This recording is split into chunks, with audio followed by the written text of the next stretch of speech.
ভবানীপুর কেন্দ্রে পরাজিত হয়েছেন মমতা ব্যানার্জি। সোমবার গণনার শুরু থেকে কার্যত বিজেপির জয়ের পক্ষে একটা ট্রেন্ড সেট হতে শুরু করে। বেলা যত গড়িয়েছে ততই সেটা আরও স্পষ্ট হয়েছে। দুপুরের দিকে আচমকায় গাড়ি করে ভবানীপুর বিধানসভার গণনা কেন্দ্রের দিকে রওনা দেন মমতা ব্যানার্জি। গণনা কেন্দ্র শাখাওয়াত মেমোরিয়ালে পৌঁছে ভিতরে ঢুকে যান তিনি।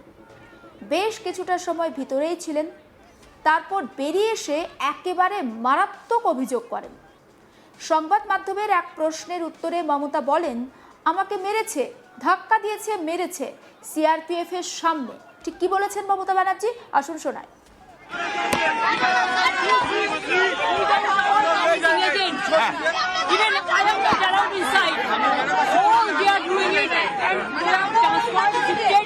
All the machines from there, only one-sided. Even they didn't allow me to issue the CRP. ধাক্কা দিয়েছে, মেরেছে CRPF এর সামনে, আর পুরো বাইরের গুণ ভর্তি করে রেখে দিয়েছে। আমি ক্যান্ডিডেট, আমাকে ইলেকশন ঢুকতে হয়নি।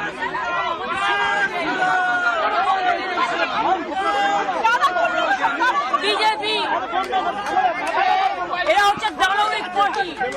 100টা সিট লুট করেছে, 100টা more than 100 seats they looted and cheated, and this election commission is a BJP commission. আমরা কমপ্লেন করেছি, time to time complain lodge করেছি। ইভেন মনোজ আগরওয়ালকেও কমপ্লেন লজ করা আছে। I gave my complaint at 4 o'clock. The RO, I complained DO, I complained CO West Bengal.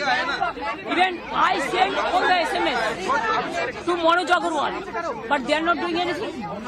Even they didn't allow me issue my card.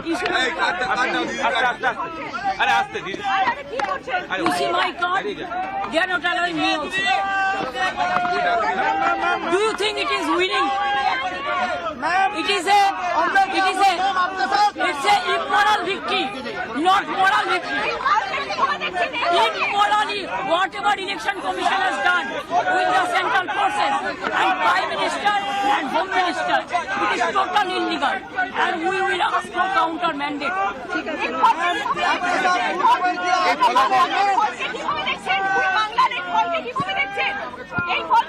এটা জোর করে forcefully করেছে। SIR থেকে শুরু করে, অ্যাট্রসিটিস থেকে শুরু করে, কাউন্টিং এজেন্ট এর শুরু করে, ইভিএম মেশিন লুট করা থেকে শুরু করে, যারা জিতেছে তাদের ইট ইজ লুট লুট লুট।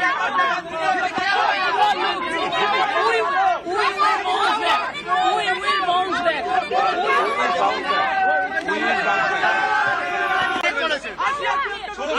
অনেক করেছে। From the 3 o'clock they're beating us. मेरे को पिटाया, मेरे को लात मारा, सीसीटीवी फुटेज ऑफ कर दिया। हमारा एक एजेंट को घुसने नहीं दिया, हमको भी। हम 5 मिनट के लिए घुसा था, मैंने रिक्वेस्ट किया था कि हमारा एजेंट को घुसने दीजिए। DO assured me they will be allowed. After that he is not available, nobody is available, but I complained everywhere. শুনলেন তো মমতা ব্যানার্জির বক্তব্য। উল্লেখ্য, বিরোধী নেত্রী থাকাকালীন তার ওপরে হামলা চালানো হয়েছে বলে বিভিন্ন সময় অভিযোগ তুলতে শোনা গিয়েছে আগে তাকে। এক্ষেত্রে ভোটে হেরে কি ফের সেই পুরনো পন্থাই অবলম্বন করতে চাইছেন মমতা? অনেকে সেই প্রশ্নও তুলছেন। অন্যদিকে ভবানীপুরে ভোটে জিতে শুভেন্দু অধিকারী বলেন, ধন্যবাদ জানাবো নরেন্দ্র মোদীজিকে, কৃতজ্ঞতা জানাবো অমিত শাহকে, যারা হিন্দুত্বের জন্য প্রাণ দিয়েছেন। তাদের প্রতি নিজের জয় উৎসর্গ করেন শুভেন্দু। শোনাবো শুভেন্দু অধিকারীর বক্তব্য।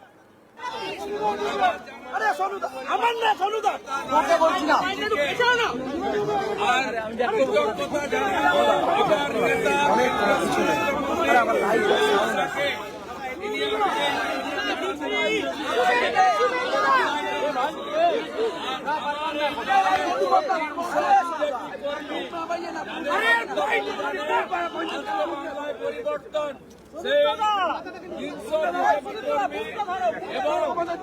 হিন্দু শহীদ হরগোবিন্দ দাস হিন্দুত্বের জন্য প্রাণ দিয়েছেন তাদের প্রতি উৎসর্গ করলাম। মমতা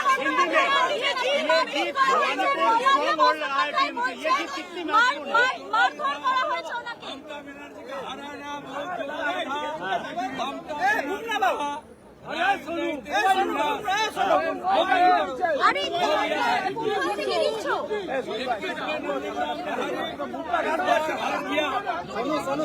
इस बार भी हारा 15,000 से ज्यादा वोट से उनको खुल के मुसलमान वोट दिया। वार्ड नंबर 76 नीचे कर लीजिए, मैं सवाल पूछूंगा। मुसलमान वोट देने के लिए निकला, सब ममता को वोट दिया और मुझे हिंदू से बुद्धिस्ट लोग ने आशीर्वाद देकर जिताया। ये जीत हिंदुत्व का जीत है, ये जीत बंगाल का जीत है, ये जीत नरेंद्र मोदी जी का जीत। ভবানীপুর কেন্দ্র ছিল এবারের বিধানসভা নির্বাচনের সবথেকে চর্চিত কেন্দ্র। রাজ্যবাসী তো বটে, গোটা দেশের নজর ছিল এই ভবানীপুর কেন্দ্রের দিকে, কারণ 2021-এর ছায়া এবার ভবানীপুরে দেখা গেছে। 2021-এ আমরা দেখেছিলাম নন্দীগ্রামের শুভেন্দু অধিকারী মমতা বন্দ্যোপাধ্যায়ের মুখোমুখি টক্কর হয়েছিল। তারপর আমরা দেখেছিলাম মমতা ব্যানার্জি সেখানে গিয়ে একটা বুথের ভিতরে দীর্ঘক্ষণ বসেছিলেন। তারপর একেবারে শেষ পর্যায়ে দেখা যায় 1900-র বেশি কিছু ভোটে তিনি পরাজিত হয়েছেন। পরে লোডশেডিং তত্ত্ব সামনে আসে। ভবানীপুর কেন্দ্রেও ছিল একেবারে প্রথম থেকে কাটে কাটাক্কার। গণনার শুরু থেকে দেখা যায় মমতা ব্যানার্জি বিভিন্ন রাউন্ডে লিড নিচ্ছেন, কিন্তু শেষের দিকে অর্থাৎ যখন 14-15 রাউন্ড পরের থেকে সেই ব্যবধান কমে আসে এবং তারপর একটা সময় দেখা যায় যে বেশ কিছুক্ষণ ফল ঘোষণা বন্ধ ছিল এবং শেষে যখন ফল ঘোষণা করা হয় দেখা যায় যে ভবানীপুরে শুভেন্দু অধিকারী তিনি 15,144 ভোটে জয়ী হয়েছেন।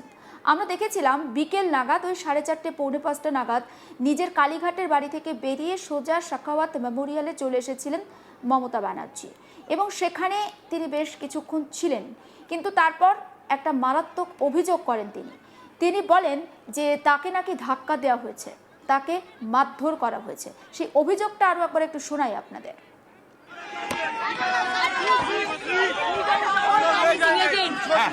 Even I am not allowed inside.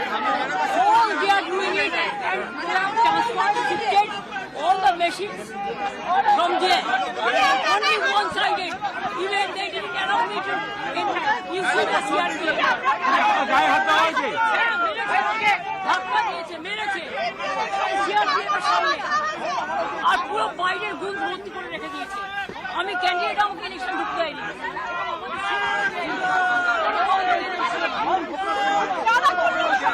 BJP এরা হচ্ছে দানবিক পার্টি, 100টা সিট নিয়োগ করেছে। সমস্ত আপডেট পৌঁছে দেবো আপনাদের কাছে। অবশ্যই আপনার নজর থাকুক আজ তাক বাংলায়। সাবস্ক্রাইব করতে ভুলবেন না।